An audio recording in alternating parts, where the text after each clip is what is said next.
Welcome today in front of me OnePlus 10 Pro, and I'll show you how to adjust ringtone volume on this device.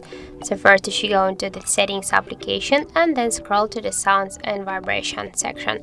Here we can see the ringtone volume panel, and now just to change the ringtone volume of your device you should swipe the dot to the left or to the right side with your finger.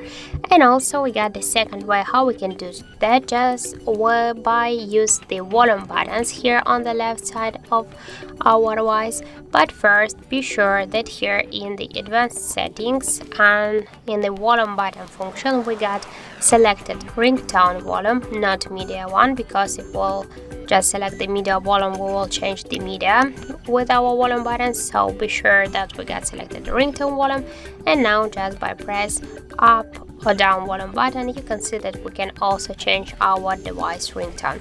And also we can do it by this way, just by slide this volume panel to the up or to the down with your finger.